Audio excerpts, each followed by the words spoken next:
Buenas tardes, señoras y señores. Gracias por su presencia aquí en esta conferencia que nos va a ofrecer nuestro amigo responsable cultural de la Casa de Francia y además doctor en psicología clínica Alain Andreu. El tema es, creo que bastante interesante, pero ante nada voy a comentar un poco este panel que hemos hecho esta tarde, en fin, referido a la marca, al logotipo de la Casa de Francia, que cada vez se conoce más, porque nos vamos abriendo camino gracias sobre todo a ustedes. Y entonces, aparte de la bienvenida, hemos puesto pues, una serie de logotipos. Pues en la primera línea está, por supuesto, el de la sede universitaria, que nos acoge con mucha frecuencia aquí. Después la Casa Mediterráneo, que nos aporta una ayuda muy importante en cuanto a los conciertos de órgano que organizamos en la Catedral de San Nicolás. Después el Instituto Francés de Valencia, que también ya desde hace 2 años aporta una pequeña contribución a estos eventos. Después el Colegio de Médicos, que también tiene su generosidad. Y últimamente pues hemos establecido lazos muy, iba a decir fraternos, pero bien, con el Lions Club perdón, de los francófonos, que tenemos proyectos en común. Aquí tenemos, por ejemplo, su vicepresidente, y que ha venido también porque ya es un fiel colaborador, son fieles colaboradores de la Casa de Francia. Y en la parte de abajo, pues, otros colaboradores, esto ya es en plan de relaciones públicas, pues tenemos a la Asociación Provincial de Periodistas de Alicante, la provincia de Alicante. Luego está el órgano, es la Fundación Francis Chaplet, que tiene una sede en la provincia de Palencia, en la Barca de Campos, y otra sede en Bergerac, en Francia, en Aquitania. Además, el maestro Francis Chaplet será nuestro invitado el año que viene. Luego tenemos el Colegio Territorial de Arquitectos, que recientemente hemos hablado con ellos, y posiblemente tengamos la ocasión de ofrecer una conferencia o a lo mejor un concierto en la sala que tienen en la Plaza Gabriel Miró. Y la Sociedad de Conciertos también tenemos apalabrados una colaboración, quizá en el marco de la eventual restauración del órgano de la Basílica de Santa María. Eso será una labor conjunta. Y finalmente nuevos en el grupo de amigos es la organización benéfica Pequeño Fresno, dedicada al problema de salud de ¿cómo se llama esto? Una enfermedad rara, no me acuerdo. Sí, el complejo. Ahora tengo un vacío, pero en fin, es una enfermedad que se descubre desde el nacimiento del niño y que es muy difícil de llevar lo mejor posible. Entonces organizaremos seguramente un concierto a beneficio de Pequeño Fresno. Pueden poner en internet Pequeño Fresno y ahí pueden entrar en la web de esta asociación. Bien, nada más, yo me voy a sentar ahí como un espectador más y le dejo la palabra, que será mucho más interesante, a nuestro amigo Alain Andreu. Muchas gracias.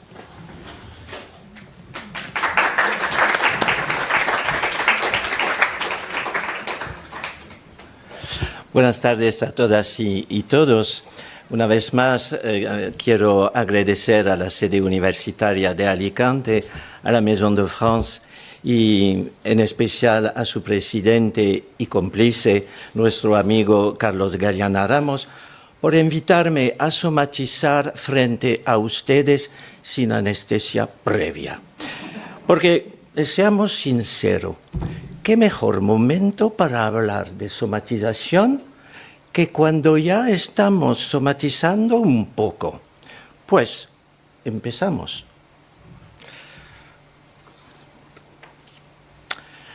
Casi todos en algún momento de nuestras vidas hemos experimentado un proceso de somatización, aunque no hayamos sido conscientes del mismo. ¿Alguna vez ha sentido un dolor de cabeza, un malestar estomacal o una palpitación en el corazón sin tener una causa física que lo explique? ¿Has acudido al médico y te ha dicho que no tienes nada, pero sigues sintiendo molestias? Si es así, puedes que estés experimentando un fenómeno llamado somatización, es decir, cuando el cuerpo expresa lo que la mente calla. Antes de empezar, vamos a ver el contenido de esta conferencia, el menú, el programa. Empezaremos con la pregunta: ¿qué es la somatización? Y nos haremos una pregunta de saber si somatizar es natural. ¿Cuáles son las causas de la somatización? Veremos que son multifactoriales. Y después veremos también cuáles son las vías de la somatización. Hablaremos de los vínculos entre emoción y somatización. Cómo afecta la somatización a la salud mental también. Y seguiremos después con los principales síntomas de la somatización de ansiedad. ¿Cuáles son las preguntas frecuentes frente a la somatización? Veremos esencialmente dos de estas preguntas. Y para finalizar, veremos un elemento importante que es cómo manejar la somatización y, si es posible, prevenirla. Y también una conclusión. Quiero añadir que las imágenes de esta presentación ilustran la somatización, pero he incluido también algunas más relajantes para que podamos tomar distancia del tema de esta noche y respirar. Pues empezamos con la famosa pregunta: ¿qué es la somatización? Pues somatizar es, por definición, transformar problemas psíquicos en síntomas orgánicos de manera involuntaria, inconscientemente.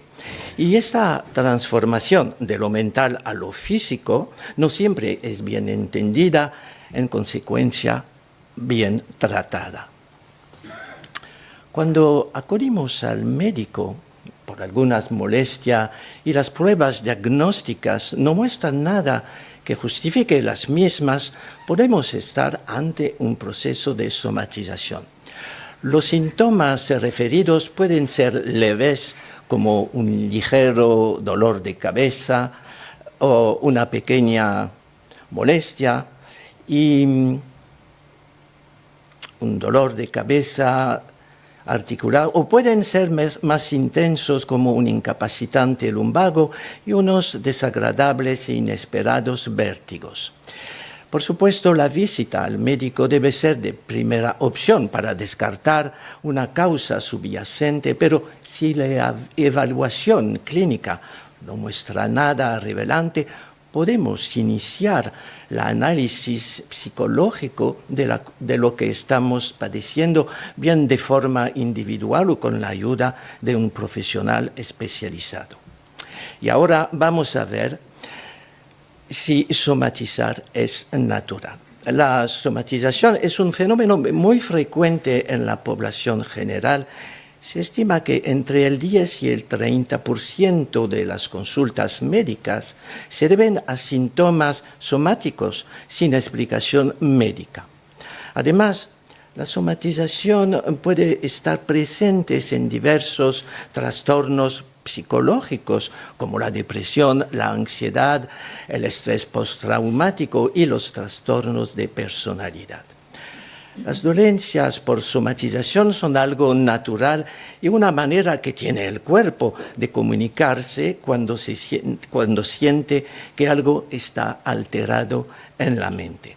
Por tanto, somatizar no es solo lo que la mente le hace al cuerpo, como expresa también el título, sino lo que el cuerpo refleja de la mente y que una conciencia dormida impide percibir. No siempre somos conscientes de estar padeciendo estrés, de estar tensos o de experimentar una emoción exagerada. Y es ahí donde el cuerpo entra en escena y de una manera a menudo desagradable nos dice, hay algo aquí que va mal, ¿qué vas a hacer al respecto? Y eso lo veremos más adelante. Por el momento vamos a ver cuáles son las causas de la somatización. No existe una única causa que explique la somatización, sino que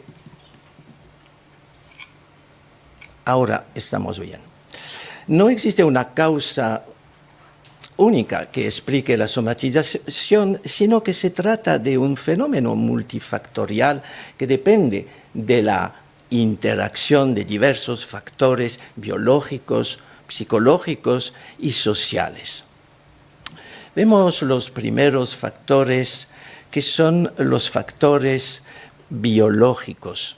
Se refieren a las características genéticas, hormonales, inmunológicas y neurológicas que pueden influir en la sensibilidad al dolor y en la percepción de los síntomas físicos. Por ejemplo, se ha observado que las personas que somatizan tienen una mayor actividad en la amígdala que tenemos en el cerebro, no la que tenemos en la garganta. Aquí tenemos una imagen del cerebro del sistema límbico, que es una zona de manejo de las emociones en general.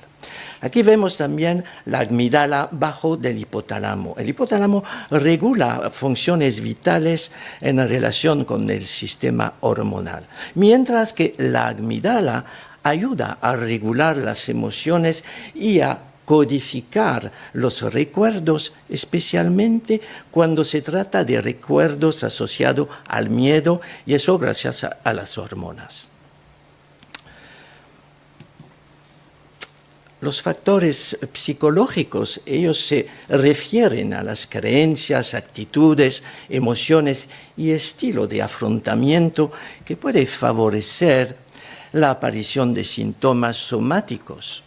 Por ejemplo, se ha encontrado que las personas que somatizan suelen tener una baja autoestima, una tendencia al perfeccionismo, una tendencia al perfeccionismo, una dificultad para expresar y regular las emociones y una forma de afrontar los problemas basada en la evitación o la pasividad.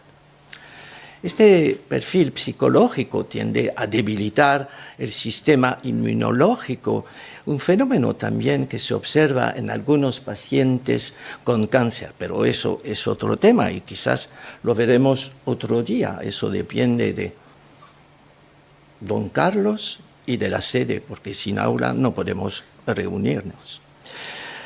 Bueno, hemos visto los factores biológicos y psicológicos, ahora vamos a ver los factores sociales. Se refieren al contexto familiar, cultural y ambiental en el que se desarrolla la persona y que puede condicionar su forma de experimentar y manifestar el malestar.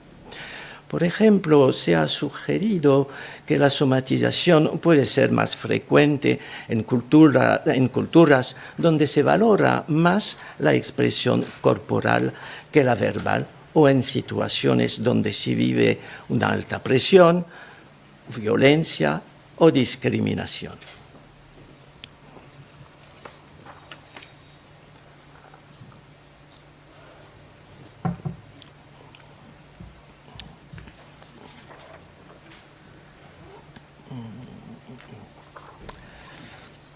Ahora vamos a ver las vías de somatización o cómo se establecen los vínculos entre emoción y el sistema. ¿Hay un problema? El micrófono, si no se te oye bien. Ah, vale. Voy a ponerlo aquí. Y síntomas somáticos. Voy a exponer 4 vías de somatización que, si bien no son las únicas, se abarcan una buena parte de los trastornos por somatización que podemos experimentar y es más que probable que nos reconozcamos en alguno de ellos.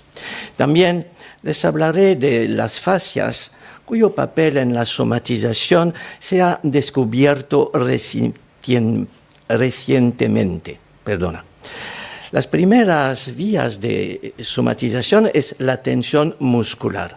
La tensión muscular de baja intensidad, pero mantenida durante mucho tiempo, genera contracturas que son una fuente habitual de dolores. La manera en que creamos estas tensiones puede ser evidente, por ejemplo, si hemos cogido pesos y no estamos habituados a hacerlo, o si hemos subido al monte sin una preparación física previa. En estos casos, la tensión está justificada por un antecedente, pero ¿y si aparece el dolor y no hay nada nada previo que lo explique? Veámoslo con una situación típica. Tener los hombros encogidos puede provocar con facilidad dolor en el cuello debido a la tensión de los músculos que unen las cervicales con las escápulas. Las experiencias de miedo, inseguridad o baja autoestima pueden inducir involuntariamente este gesto de protección inconsciente que no requiere mucho esfuerzo, pero cuyo mantenimiento de forma prolongada acaba por contracturar los músculos y bloquear el movimiento del cuello.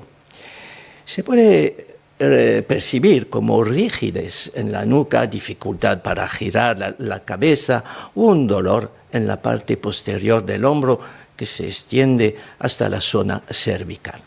En estos casos puede ser útil analizar las posibles situaciones de miedo que se está viviendo o si la persona de quien lo padece es proclive a pensamientos negativos sobre sí misma.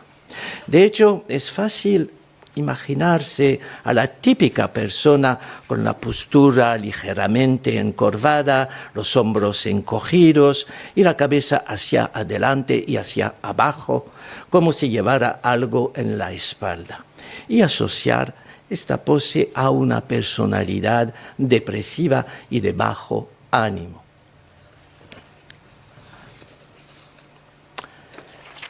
Las emociones intensas son la segunda vía de somatización.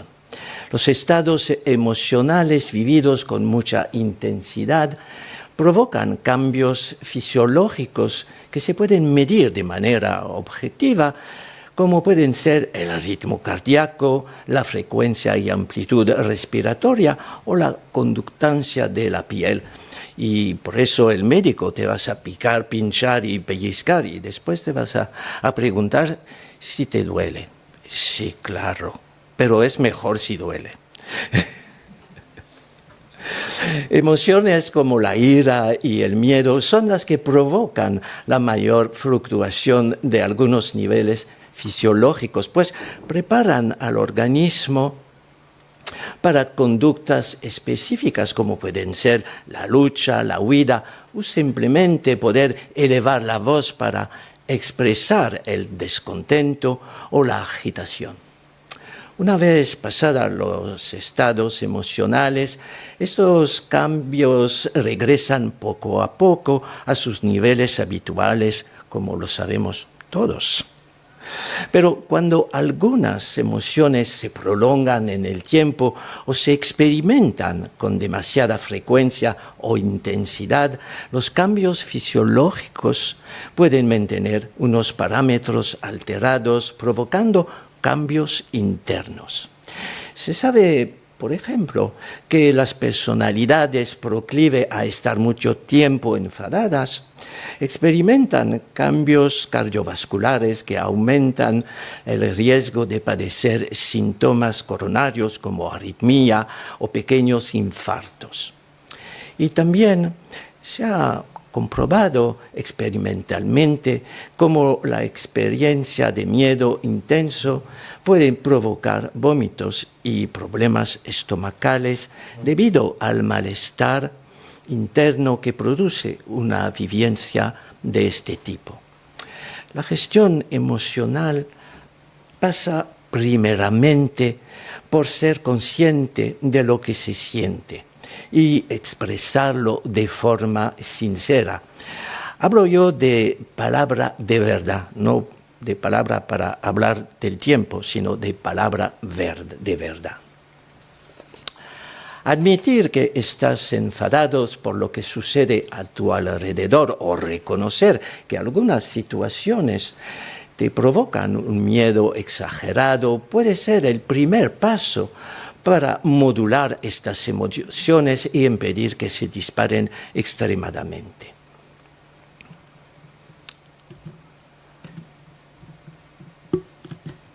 Ahora, el estrés prolongado pues, es la tercera vía de somatización. Las exigencias diarias pueden ser percibidas como excesivas hasta el punto de sentir que no somos capaces de hacerles frente. Así surge el estrés, cuyas consecuencias están relacionadas con cambios orgánicos internos, entre los que destacan el aumento de algunos niveles hormonales como la adrenalina. La adrenalina es una hormona natural, una endorfina, una morfina, pero no prohibida, y que es la respuesta al estrés y se manifiesta con la lucha o la huida. Esta conexión del sistema nervioso con el endocrino afecta también al sistema inmune, variando los parámetros de linfocitos T. Por ejemplo, linfocitos T son glóbulos blancos y células K asesinas que, como su nombre lo dice, te matan y te comen. Bueno, no exactamente a ti, sino a los virus y las bacterias y en general a todos los cuerpos extranjeros que penetran el organismo, el cuerpo. Y bueno, lo que puede modular la manera en que enfrentamos una infección. Se sabe por numerosos estudios que los estudiantes en épocas de exámenes tienden a desarrollar más enfermedades que el resto del año. Resfriados, gripes, catarros son más habituales cuando se pasa tiempo pensando que no se va a poder afrontar una exigencia externa como puede ser las pruebas académicas, o uno se siente sobrepasado por las tareas a desempeñar en el trabajo o en la casa. Si bien no son dolencias de mucha gravedad, la depresión del sistema inmune puede exponernos de forma más vulnerable a patógenos como virus o bacterias, como acabamos de ver, o hacernos más sensibles a condiciones climáticas adversas como el frío o la humedad. La gestión del estrés requiere un trabajo específico en el que son de gran ayuda las técnicas de relajación o la práctica habitual de un ejercicio moderado en el que trabajen en sintonía cuerpo y mente, como puede ser el yoga o el tai chi. En este sentido, lo ideal es que cada cual encuentre la dinámica con la que sintonice mejor o aquella tarea en la que su mente pueda evadirse de las preocupaciones diarias, como la pintura o tocar algún instrumento de música, por ejemplo. Los pensamientos negativos sobre uno mismo, pues son la cuarta y última vía de somatización. Lo que nos decimos a nosotros mismos condiciona nuestro estado anímico. Si nos repetimos a diario que no valemos nada, que nuestra vida no tiene sentido o que no aportamos nada significativo al mundo, es fácil que entremos en un estado de apatía en el que no nos sintamos motivados a desplegar conductas saludables, como el ejercicio físico, una alimentación equilibrada o una pauta de sueño óptima, con las nocivas consecuencias que ello pueden tener en la salud.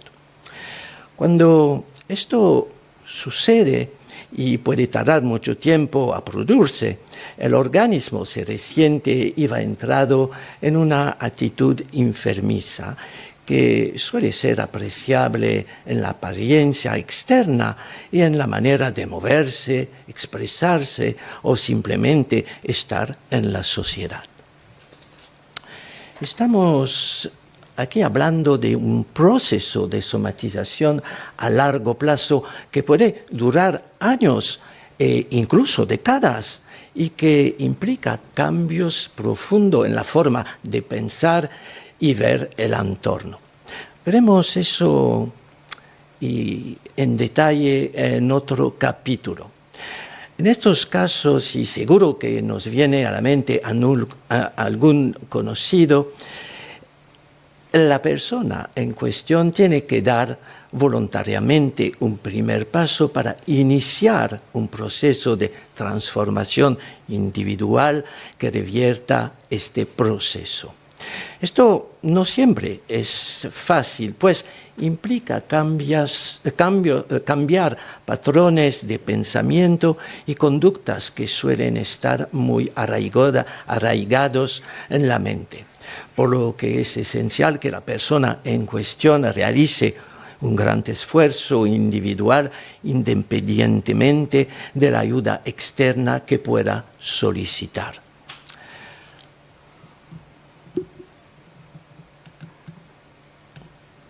Volvemos a las fascias, cuyo papel en la somatización se ha descubierto recientemente. Y las fascias son membranas de tejido, como se puede ver, tejido conjuntivo que envuelven, conectan y sostienen casi todas las estructuras del cuerpo, como los músculos, órganos, nervios, vasos y huesos, y contienen más receptores que los propios músculos. Puedes verlo en blanco en las dos imágenes. Las emociones no expresadas pueden manifestarse en ellas en forma de tensiones crónicas. La somatización puede afectar a las fascias porque constituyen un lugar de interfaz entre el psíquico y el corporal. Y la liberación facial actúa tanto sobre el dolor como sobre la percepción de uno mismo y a veces sobre la expresión emocional.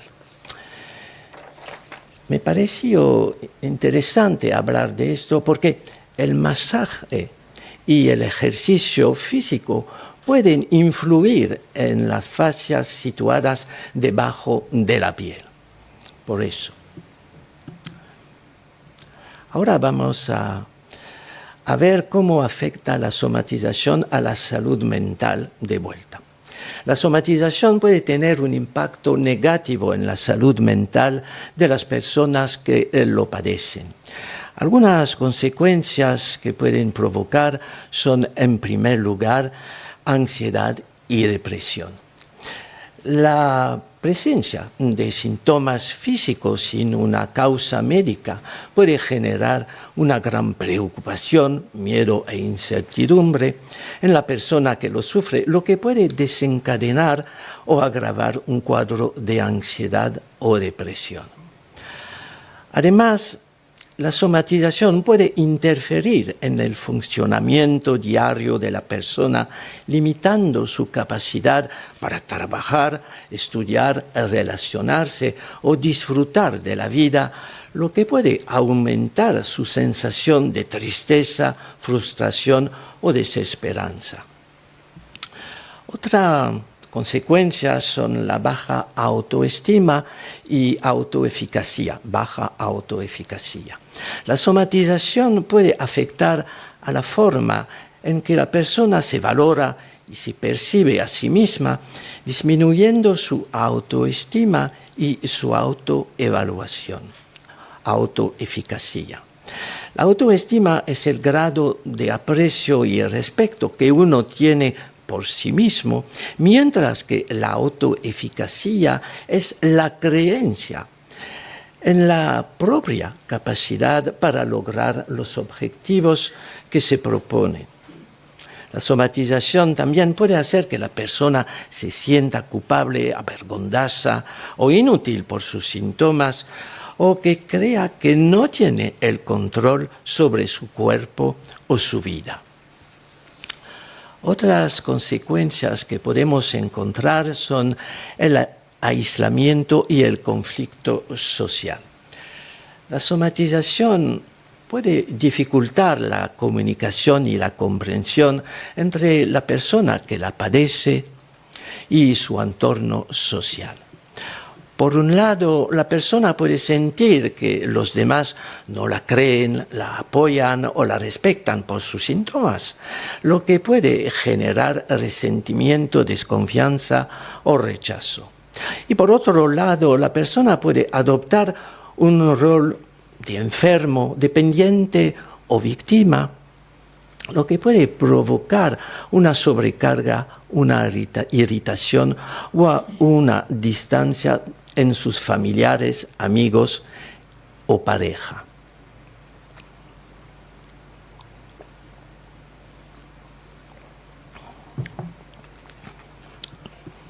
Vamos a abordar ahora los principales síntomas de la somatización. Como acabamos de ver, la angustia también puede expresarse por un dolor físico que no tiene un origen orgánico real. En estos casos podemos también hablar de angustia somatizada.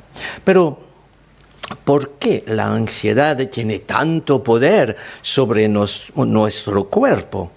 Según numerosos estudios y como ya hemos visto, para mantener el equilibrio de muchas de las funciones del organismo, protegiéndolo de los estímulos y peligros que pueden provenir del entorno, el sistema nervioso pone en marcha diferentes estrategias que son precisamente involuntarias y sin que el individuo sea consciente de ellas.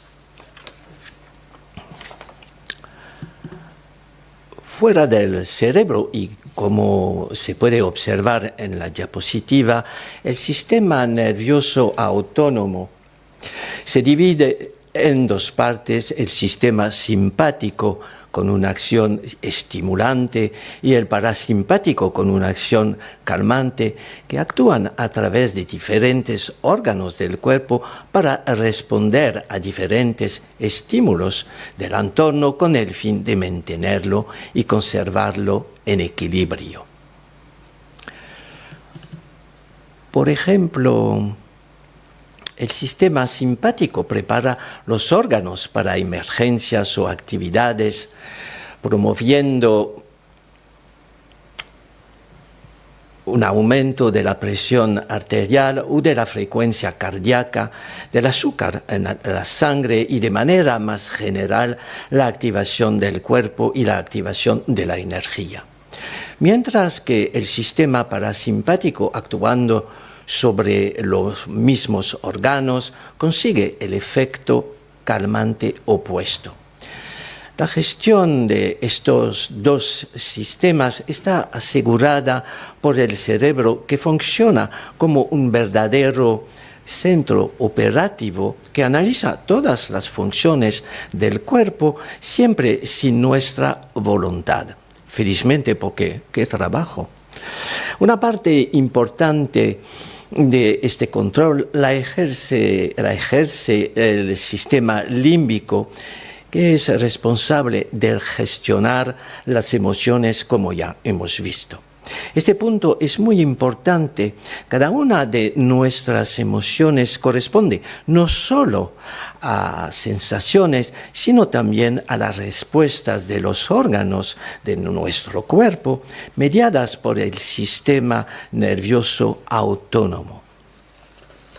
Esto explica por qué, junto a las enfermedades psicológicas que generan ansiedad, pánico o terror, puede presentar también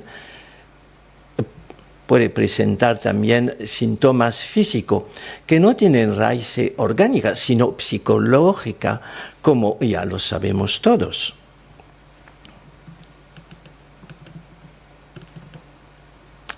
Los síntomas de ansiedad somatizada o somatización pueden ser diferentes y manifestarse en distintas zonas del cuerpo, incluso por separado. Además, también debemos considerar que las personas que sufren ansiedad y problemas de somatización tienen más probabilidades de experimentar un grado de inflamación superior al normal. Los problemas que pueden ocasionar la ansiedad están relacionados tanto con la esfera física, como los dolores de estómago, pero también con la esfera neurológica, como los mareos, o con la esfera sexual, como la falta de deseo. Bueno, intentaremos hacer una lista corta de síntomas somáticos, una lista no exhaustiva, y podemos seguir con este tema durante la mesa redonda. Bueno, podemos ver que el primer síntoma es el dolor muscular, el famoso dolor muscular, como hemos visto también, los mareos, náuseas, problemas de coordinación de músculos y extremidades, y pérdida de memoria a corto plazo. Gastritis, igualmente un clásico, y acidez estomacal, síndrome del intestino irritable. Esto es muy común en nuestra sociedad, pero la alimentación también puede desempeñar un papel y agravar los síntomas. Nudo en el estómago, dificultad para respirar y sensación de falta de aire, opresión en el pecho y nudo en la garganta, el famoso nudo en la garganta.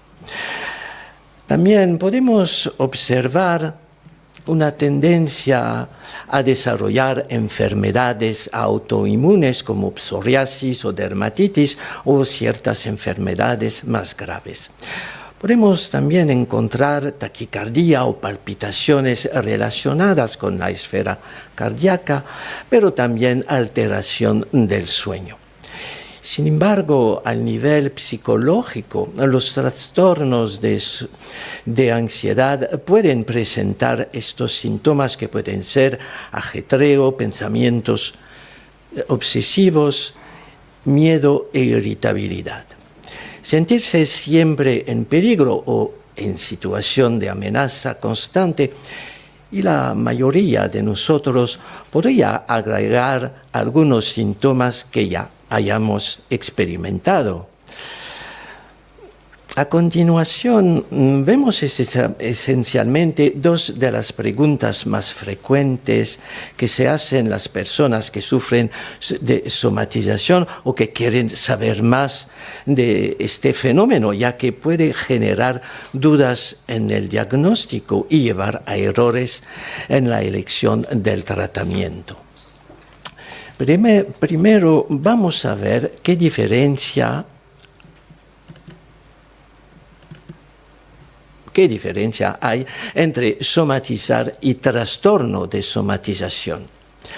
La somatización es un proceso general que puede afectar a cualquier persona en algún momento de su vida, mientras que el trastorno de somatización es una categoría diagnóstica que se aplica a las personas que presentan una somatización crónica, severa y que interfiere significativamente en su funcionamiento. El trastorno de somatización se caracteriza por la presencia de múltiples síntomas físicos que duran más de 6 meses y que no se pueden explicar por una causa médica, una sustancia o un trastorno mental. Además, la persona que padece el trastorno de somatización suele tener una preocupación excesiva por sus síntomas, una búsqueda compulsiva de atención médica y una dificultad para aceptar que su origen es psicológico. Acabamos de ver las características del trastorno de somatización y ahora vamos a ver qué relación hay entre somatización y la hipocondría. La hipocondría es un trastorno mental que se caracteriza por una preocupación exagerada y persistente por tener o contraer una enfermedad grave basada en la interpretación errónea de los síntomas físicos. La hipocondría y la somatización tienen en común que ambas implican una atención y una ansiedad elevadas por los síntomas físicos, pero se diferencian en que la hipocondría se centra en el miedo a tener una enfermedad específica y grave, mientras que la somatización se centra en el malestar que causan los síntomas en sí mismo. Además, la hipocondría suele estar asociada a una mayor conciencia y conocimiento de las enfermedades, mientras que la somatización suele estar relacionada con una menor expresión y comprensión de las emociones. Y ahora vamos a ver lo más importante, es decir, lo que se puede hacer para manejar la somatización. Pero un minuto, porque me seco.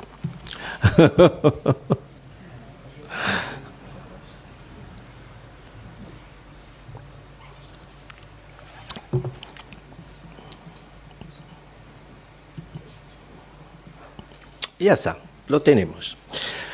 Pues la somatización no es algo que se pueda curar con una pastilla o una operación, sino que requiere de un abordaje integral que tenga en cuenta los aspectos físicos, psicológicos y sociales que la originen y la mantienen. Algunas de las estrategias que se pueden emplear para manejar la somatización son, en primer lugar, acudir al médico de forma regular. Es importante que la persona que somatiza consulte con su médico de cabecera o un especialista para descartar cualquier causa orgánica de sus síntomas y para recibir un seguimiento adecuado de su estado de salud.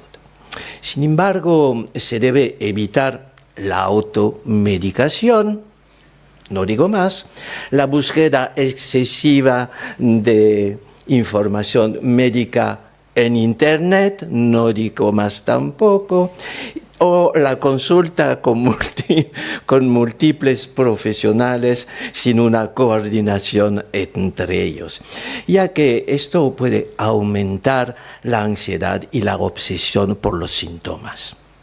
En segundo lugar, se aconseja realizar ejercicio físico moderado.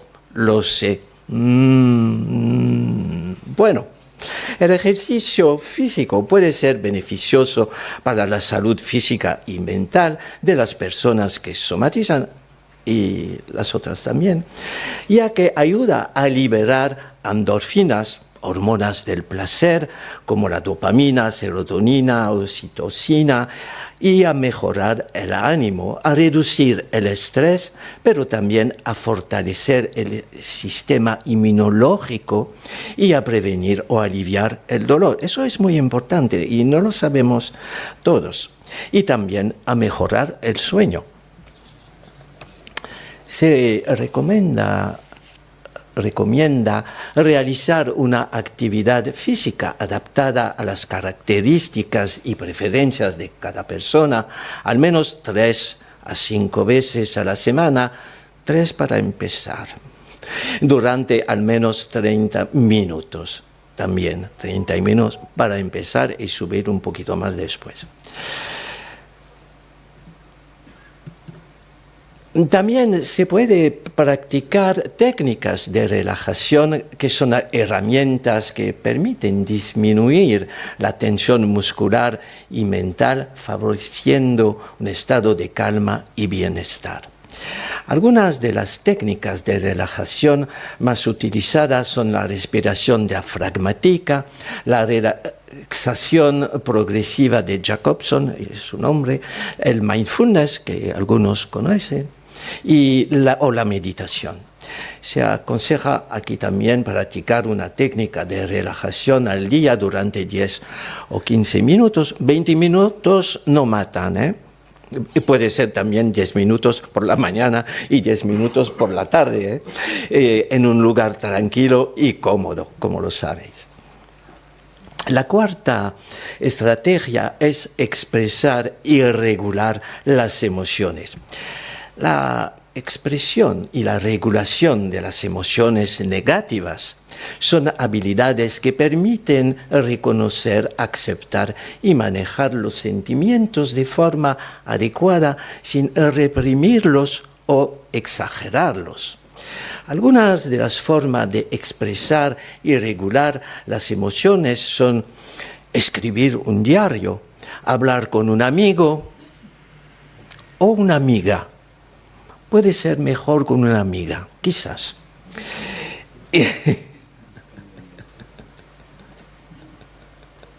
Bueno, amigo, amigas, pero un familiar o profesional de confianza, al menos realizar actividades que generen placer, satisfacción o diversión y buscar apoyo emocional o psicológicos cuando se necesite. Estas acciones pueden ayudar a liberar la carga emocional que se acumula y que puede provocar la somatización. La siguiente estrategia es cambiar los pensamientos negativos. Los pensamientos negativos son aquellos que se basan en creencias irracionales, distorsiones cognitivas y generalizaciones que no se ajustan a la realidad y que generan malestar. Algunos ejemplos de pensamientos negativos son: tengo algo grave y nadie me lo dice. Soy un fracaso por tener estos síntomas. Y el peor, para mí, el peor es: nunca voy a mejorar, nunca voy a mejorar. Y tengo la mala buena idea. La mala buena idea es: tengo ninguna enfermedad grave, solo necesito aprender a manejar mi estrés.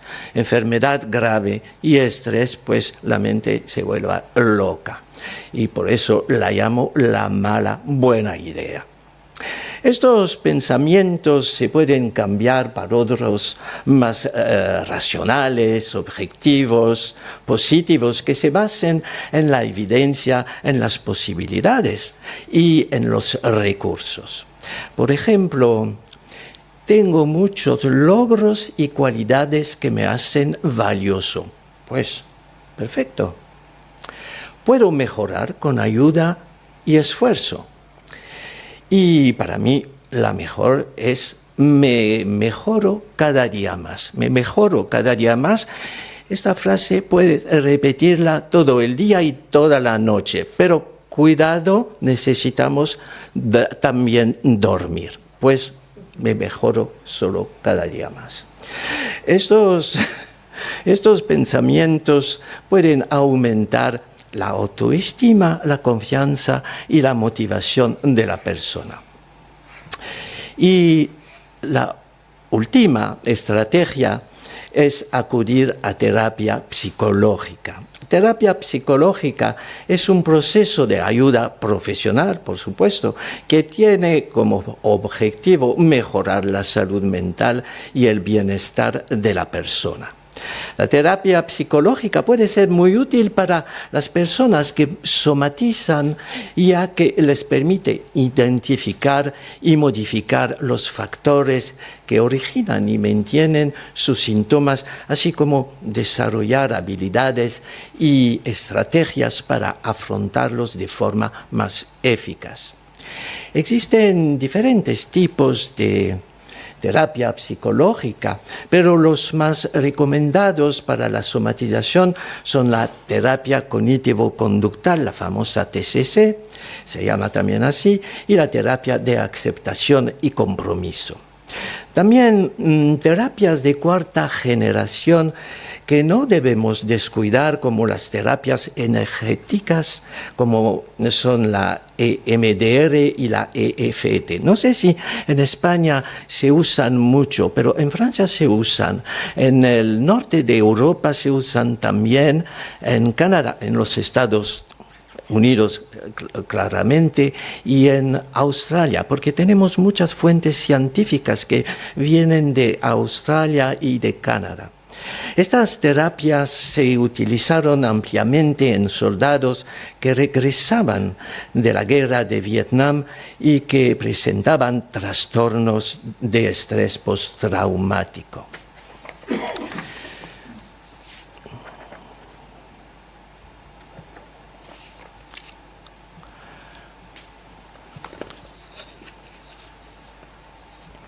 Pues llegamos a la conclusión y pues debemos memorizar. Vamos a hacer un resumen. Tengo aquí el resumen de la conferencia y puedes tomar un papel antes de marcharse. Debemos memorizar que la somatización es un fenómeno por el que el cuerpo expresa un malestar emocional o psicológico a través de síntomas físicos. La somatización no es una enfermedad, sino una forma de adaptación al estrés y al conflicto. La somatización también puede tener diversas causas que dependen de la interacción de factores biológicos, psicológicos y sociales. Al igual, puede afectar a la salud mental generando ansiedad, depresión, baja autoestima, aislamiento y conflicto social. También se maneja con un abordaje integral que incluya la consulta médica, el ejercicio físico, la relajación, la expresión y la regulación emocional, el cambio de pensamientos negativos con me mejoro cada día más y la terapia psicológica. En términos de prevención, ante un problema, una emoción intensa, un impacto emocional o afectivo, es posible prevenir un fenómeno de somatización o al menos atenuar sus efectos mediante la palabra. Hablar para identificar y tomar distancia del factor traumático e integrar la realidad dentro de la propia narrativa personal. Es como desactivar una bomba emocional. Del mismo modo, es preferible e incluso recomendable evitar en la medida del posible las fuentes de conflicto y de malestar. Pues ahora sabemos todo, o casi todo, sobre la somatización. solo me queda a decir gracias, gracias por escucharme.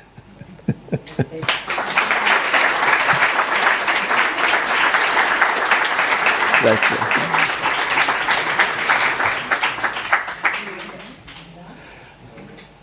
Pues, Carlos, ahora podemos iniciar testimonios, preguntas, reflexiones. Sí. 1, 2.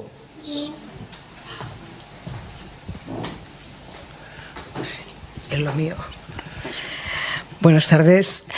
Bueno, yo quería darle las gracias porque me parece muy interesante gestionar la salud de forma personal. Y estas charlas nos ayudan a conseguir ese objetivo, porque, no sé si estará de acuerdo conmigo, pero yo creo que todos los consejos que nos ha dado me parecen muy aceptables, unas buenas propuestas, menos uno. Y le voy a decir cuál es. Luego me dirá si tengo razón o no me dirá nada. No quiero que se comprometa. Pero, ¿sabe lo que pasa? Que ir al médico para descartar, tal como se está gestionando la salud hoy día, no es un buen consejo, en mi opinión. Porque a partir de ahí empieza la enfermedad crónica. Estoy de acuerdo con el psicólogo, pero no con ir al médico. No, y se lo digo por una razón. Mire, yo creo que vamos a peor. A finales de los años 60, exactamente en el año 69, en Madrid, un doctor que, me parece que no me equivoco, todavía tengo buena memoria a pesar de todo, porque la mente, desde luego, tratándola bien, se comporta y te da unos placeres inmensos. Este médico, doctor Aguirre de Cárcer, implantó una cosa que se llamaba el parto sin dolor, porque yo pienso que dentro del campo de la somatización puede ser que también entren esos escenarios que tradicionalmente hemos relacionado con el dolor, por ejemplo el parto, porque lo tenemos integrado desde nuestros padres, abuelos, y que a veces reproducimos sus escenas, y también eso quizá, usted dirá, si es una forma de somatización en nuestro cerebro, pero en aquel momento ya se consideraba, hoy día también se considera que las emociones pueden ser producto de enfermedades ficticias, pero en aquel momento se consideraba tan importante como que había actos, desde luego, de carácter privado, nunca sometidos al sistema sanitario gratuito. Bueno, gratuito es un decir porque lo pagamos todos. Y en ese momento ya se consideraba muy importante. En cambio ahora, bueno, en la gestión, yo no estoy hablando mal de los médicos, estoy hablando mal del sistema sanitario. El médico solo tiene la obligación de recetar, y a partir de ese momento es cuando te vuelves crónico, ¿no? Y el enfermo o los pacientes estamos tan mal educados que salimos del médico y si no ha recetado pensamos que es un mal médico. Entonces todo esto hay que transformarlo. En mi opinión se transforma con cosas como la que estamos oyendo esta tarde aquí. Y me parece que gestionar la salud es muy importante. La verdad es que parece que estoy dando un discurso y yo lo que quería es hacer una pregunta. Si no le parece que, a mí me parece que de todo lo más importante sería utilizar la somatización con carácter positivo. ¿Sería esto una medicina? Hemos oído, yo tradicionalmente oía a mi madre, hay que bajar las escaleras pensando que no te vas a caer, porque si piensas que te vas a caer, te caes seguro. Claro. Entonces, creo que la somatización positiva quizás sería una de las medicinas más adecuadas para estas situaciones. Y luego otra cosa, ¿está de acuerdo o piensa que la prisa en la que nos hemos metido, si me duele la cabeza, me tomo un analgésico? ¿Y por qué no pruebo primero a apagar la luz, estar en una habitación ausente de ruidos y no pensar en nada, vaciar la mente? A lo mejor conseguimos algo, porque usted lo ha dicho antes, el estrés puede provocar enfermedades o dolores puntuales como el de cabeza, ¿no? Pero no le damos oportunidad al cuerpo a desarrollarse. Así que si me contesta esas preguntas, mi opinión es que primero hay que ir al psicólogo, al médico ya veremos. No. Gracias por tu charla, tus preguntas y tu testimonio. Tienes una opinión personal y tus experiencias. Pero cuando digo que falta necesitamos acudir al médico es que antes de pensar que es somático, que es algo psicológico como eso, es necesario eliminar una causa física, porque un dolor puede ser casi nada. No vas a tomar una pastilla y el dolor te vas a pasar y nada. Pero un pequeño dolor puede ser también un síntoma de algo más grave. Y eso falta seguro hacer la diferencia entre algo ligero y algo grave. Y me parece que es el médico. Si hay un médico que quiere responder a esta pregunta, puede tomar la palabra. Pero me parece que es esencial ver, no vas a ver un médico si tiene la costumbre de tener molestia en la cabeza de vez en cuando, 2 días al mes, por ejemplo, y sabes por qué tienes el dolor en la cabeza. Y me gusta cuando hablas de positivo en la somatización, porque la somatización debe ser una cita con sí mismo, y para pensar a sí mismo, a lo que pasa en su vida, con su entorno, en su cabeza, es una cita con sí mismo. Y eso es muy importante, y como lo dije, es la ocasión de encontrarse también. Eso es el más importante. Pero no voy a decir que no falta a ver el médico. Depende de las situaciones. Si, como lo digo, todos los meses, 2 días al mes, vas a tener un dolor de cabeza y otra cosa al mismo tiempo, no vas a correr a ver el médico, que tiene otras cosas que hacer. Pero si es algo que no tienes, normalmente que no tienes eso, es mejor a ver el médico. Quizás no en la minuta precisamente, pero si 2 días, 3 días, me parece que según los síntomas, según la situación, eso se ve caso por caso y en el momento. No hay generalización, perdona por mi acento y mis palabras, pero no debe ser una costumbre, pero no falta olvidar de ver al médico. Y eso se ve caso a caso. Sí, yo tengo la experiencia personal de ir al médico y me dijo... Excepciones... Pues, pero claro, lo decía de broma, ¿no? Porque hoy día el médico no tiene tiempo de escucharte, materialmente no tiene tiempo. En cambio, el psicólogo sí que te va a escuchar, y cuando te escucha... A ver, hace muchos años los médicos en los pueblos pequeños acudían a la casa familiar y no era el médico de la pestaña derecha, era el médico del cuerpo entero. Es decir, que centrarse en algo, si te duele la cabeza, es posible que ese dolor proceda de algo. En esta ocasión hablamos de las emociones, pero a lo mejor, no sé, igual viene de una muela que tienes infectada. Es decir, hay que ser un poco generalista en ese momento. Puede ser y por algo supuesto, más grave, y cómo hacer la diferencia. Descartar, sí. Y me parece que el mejor y la mejor persona que puede verlo es el médico. Y otra, la pregunta que se me ha olvidado antes. Si hay otra persona, sí, ¿a qué quiere preguntar? Quizás... No, eran los escenarios anteriores. Por ejemplo, acostumbramos a decir, a mi madre ya le pasaba y luego le salieron en las investigaciones médicas que tenía no sé qué. Es decir, ese recuerdo negativo del pasado que ocurrió y que siempre pensamos que se repite constantemente, cuando los genes son una parte muy pequeñita de nuestra vida diaria, modifica los comportamientos e incluso la salud. No vamos a tener un cáncer porque ha habido antes otro en la familia, aunque es posible, pero no es seguro. Es decir, quiero decir que los esquemas... Caso a caso, porque todo es posible en la familia, puede ser mentalmente sí es posible, pero puede ser también genético, los genes y todo eso, Sí. o el contexto familiar, sin hablar de genes, podemos hablar de sitio familiar, de familias que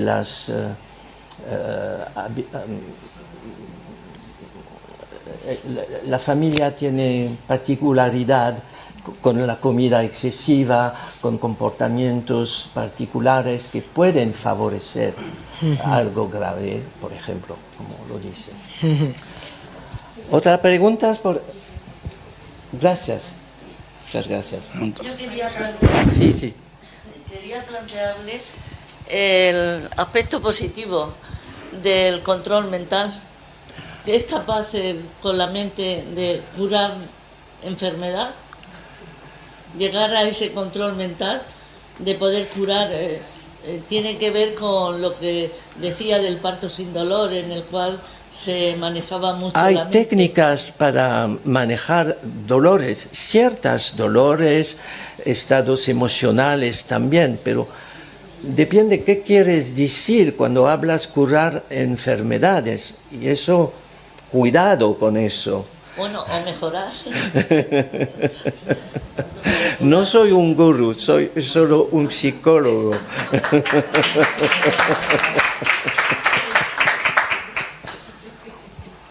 ¿Alguien más quiere hacer una pregunta? Creo que el ser humano normal, primero, como ha apuntado Mercedes, estamos en una vida, una época muy agitada, con muchas prisas, y entonces falta seguramente el momento en poder detenerse y hacer un poco de introspección en un ambiente tranquilo, y a partir de ahí pues ver. Yo creo que cada persona tiene su manera de percibir las cosas, el entorno, no solamente el entorno, sino el interior. Entonces son unos hábitos, a veces son buenos, otros son malos, a veces la percepción, la comunicación consigo mismo es mala, está perturbada, está distorsionada, con lo cual se puede dar que haya un circuito cerrado de angustia, y ahí interviene, por supuesto, la terapia para tratar de distanciarse con esta. Y esto es un primer paso. Y en cuanto a los dolores tal y cual, lo que se manifiesta físicamente, pues efectivamente también hay gente que es muy quejica, que cualquier cosa, una mosca que pasa, estornuda y ya se pone enferma. Por eso se ve caso a caso. Entonces hay de todo en este mundo, pero sobre todo es eso, tener esa lucidez hacia nosotros mismos y hacia el entorno, que nos presiona mucho día a día, y en los líos en que a veces nos metemos. O nos meten. ¿Otra pregunta, testimonio o anécdota o algo más? Sí, mira.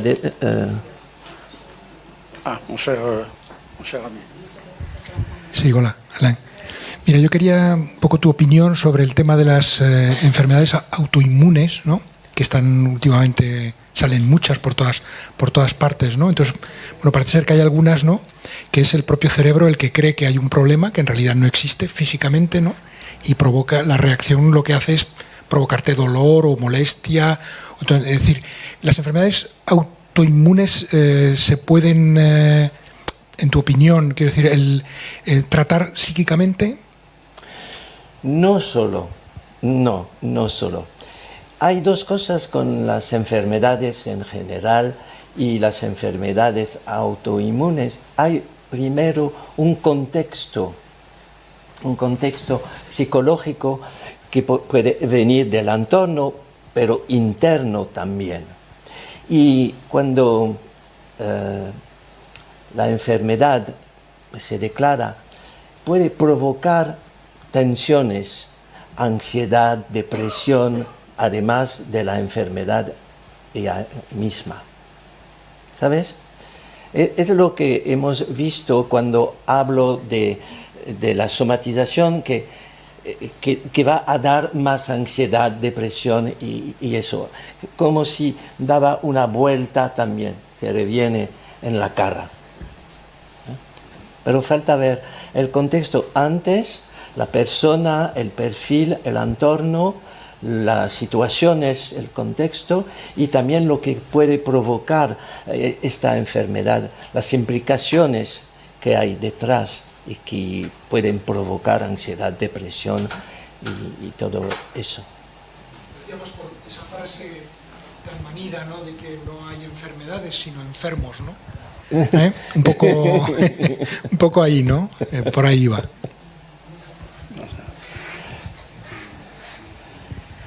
Me pregunto si la somatización no es un problema sobre todo actual. Si existe, no sé si ha existido en el pasado estudios sobre somatización, no sé, en el siglo XIX o XVIII, por ejemplo, o si es más bien un fenómeno actual, porque realmente dentro de las causas que tú has enumerado, bueno, las causas sociales son las principales, porque realmente la sociedad actual es muy complicada para la gente, para los jóvenes, y eso eso desarrolla mucho estrés, mucha ansiedad, y me pregunto si realmente no hay más somatización ahora que tal vez hace 2 o 3 siglos, si es un fenómeno recién estudiado o recién en la realidad. Me pregunto eso, no sé si tú tienes una respuesta. Gracias por tu pregunta, es una buena pregunta, porque hay muchas cosas. Es que los síntomas pueden moverse y cambiar según el entorno, la civilización, el contexto y eso. No vamos a tener en otras partes del mundo lo mismo. Puede ser. Y también con el tiempo y las épocas pueden cambiar las cosas. Antes había muchas crisis, no sé si vas a entenderlo. Y antes había muchas crisis de histeria, hablamos de histeria. Y puede ser también, ¿qué es la histeria? Una transformación de la angustia en manifestación. Bueno, hablamos sobre las mujeres, pero histeria también con los hombres, claro. Pero hablamos de histeria y con la somatización, ¿sabes cómo se llama también? Histeria de conversión. La ansiedad se convierte en manifestaciones. Pues nuestra época, nuestra civilización no permite como antes hacer manifestación de teatralismo, histrionismo, no sé cómo decirlo en español, histrionismo. Y eso cambia con el entorno. Bueno, es que nuestra época y el estrés que tenemos con nuestra vida ahora, la prisa, no tenemos tiempo. Antes las cosas se pasaban diferentemente, había trabajo y las cosas, las informaciones no circulaban como ahora. Es que lo que tenemos aquí se vuelve loco porque información todo el día. La televisión, el ordenador, la sociedad, la política y todo eso. Por eso no podemos tratar como el ordenador, no puede tratar todo en un minuto. No podemos tratar todo eso.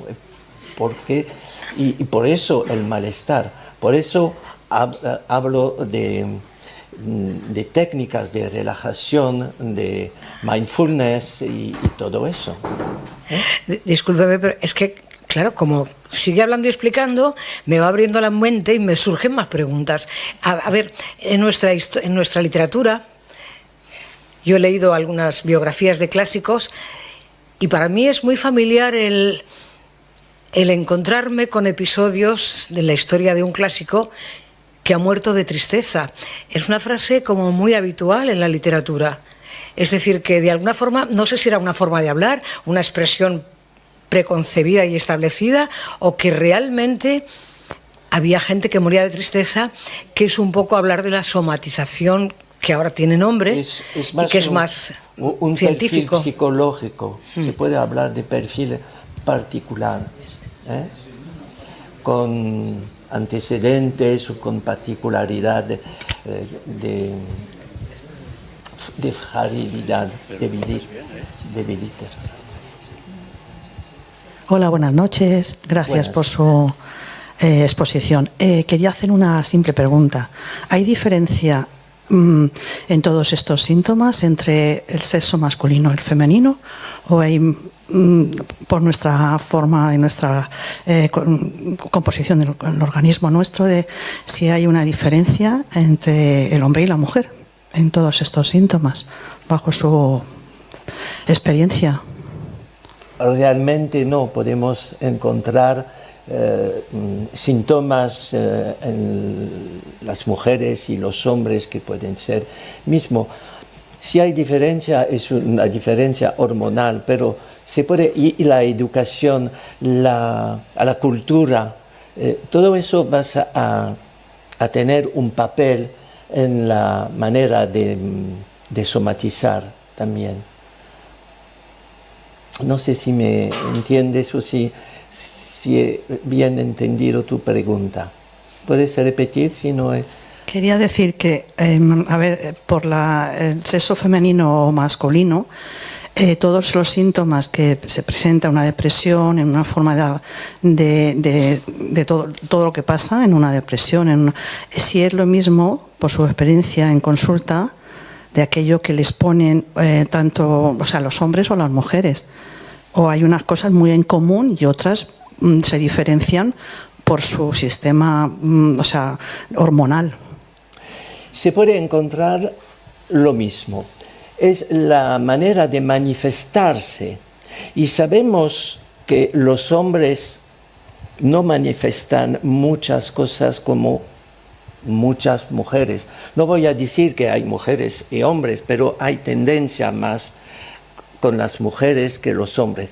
Los hombres, por educación, la sociedad, no van a manifestarse de la misma manera que mujeres, porque nuestra educación nos pone cada uno en una caja. Por eso, si no somos los mismos, las hormonas son diferentes, efectivamente.